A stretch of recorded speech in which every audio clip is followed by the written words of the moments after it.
सुंदर पिचोई, इंदिरा नूरी, सत्य नडेला और भी ऐसे बहुत सारे नाम जो ग्लोबल कंपनीज के सीईओज हैं या रह चुके हैं, जैसे पेप्सिको हो गई, गूगल हो गई, माइक्रोसॉफ्ट, आईबीएम, चैनल, ऐसी बड़ी बड़ी कंपनीज के सीईओज इंडियन एजुकेशन सिस्टम के बाई प्रोडक्ट्स हैं।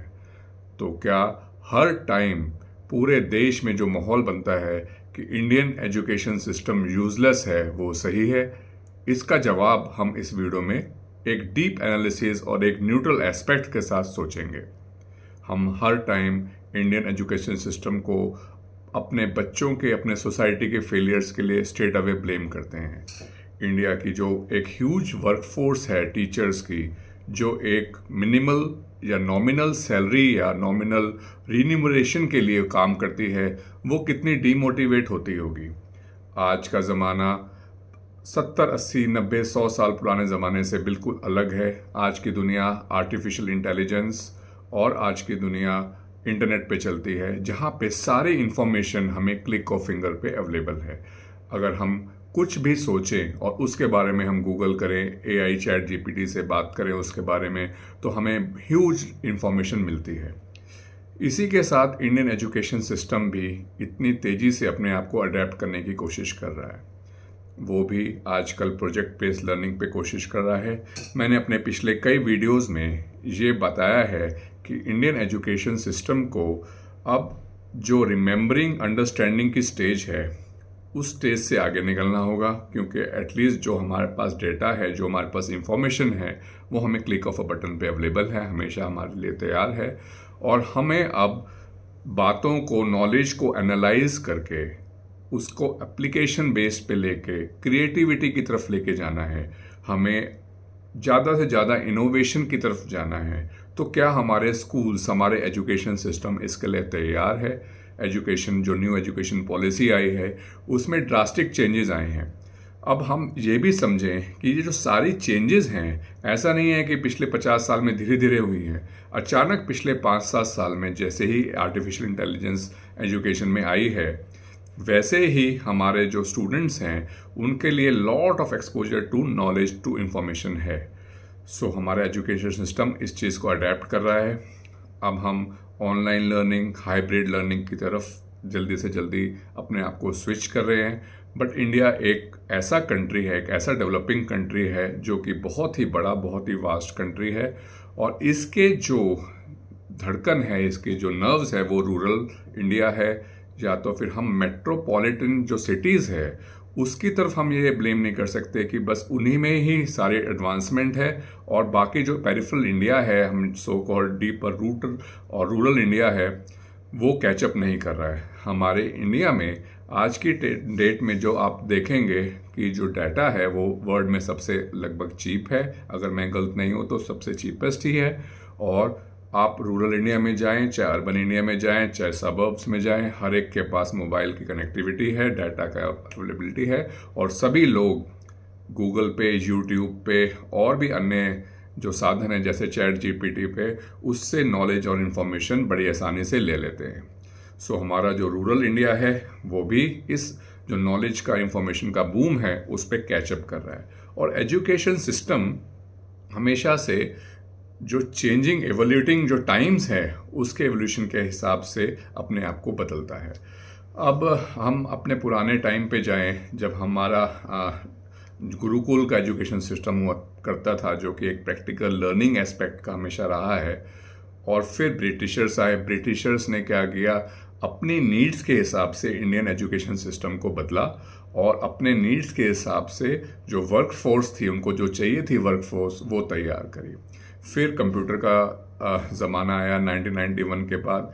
इंडियन इकोनॉमी लिबरलाइज हो गई और नई नई तरह की आईटी जॉब्स क्रिएट हुई। वो आईटी जॉब्स में उसके हिसाब से इंडिया का एजुकेशन सिस्टम मॉडिफाई हुआ, और वो कंप्यूटर की नॉलेज रखने वाले, सॉफ्टवेयर की नॉलेज रखने वाले जो वर्क फोर्स थी, वो तैयार हुई।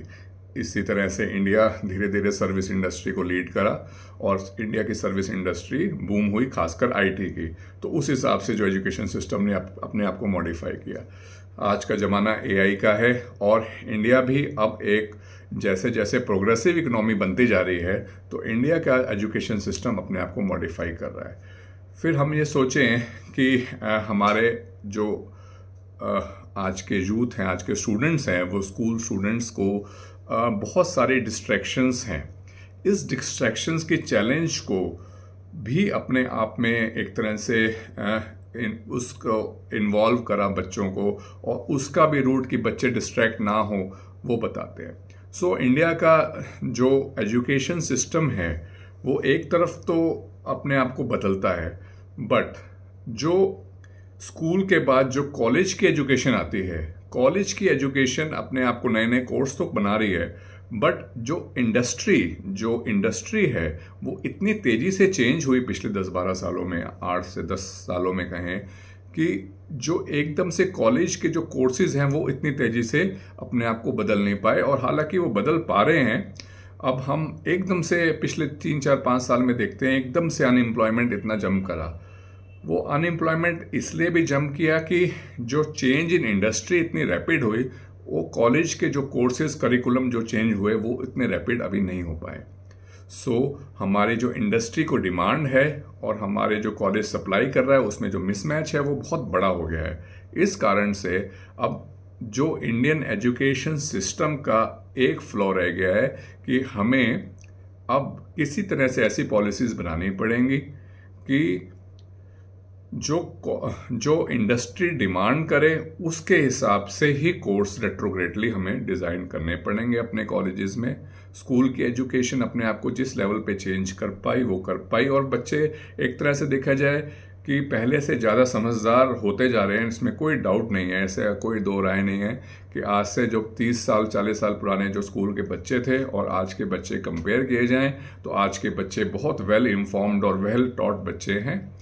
बट कॉलेजेस का जो कोर्स का करिकुलम है, आई कैन अंडरस्टैंड, हम भी इस बात को समझें कि कॉलेजेस एकदम से नए नए सारे कोर्सेज लाएं और स्कूल से कॉलेज को बच्चा जो ग्रेजुएट हुआ वो उस कोर्सेज नए नए कोर्सेज के जिसने उसके नाम भी नहीं सुने, वो एकदम से उसको अडेप्ट करने में थोड़ा सोचता है कि भाई मैं नए तरह के कोर्स लूँ कि नहीं लूँ।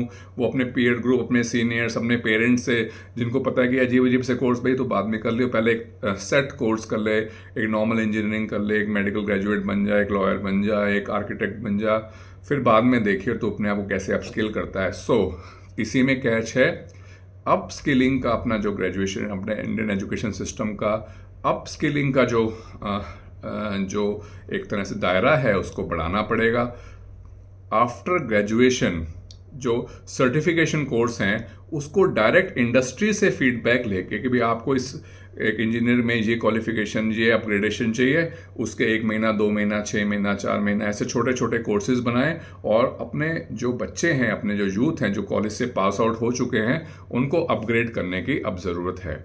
सो हमेशा अपने इंडिया के एजुकेशन सिस्टम को कोसना ठीक नहीं है।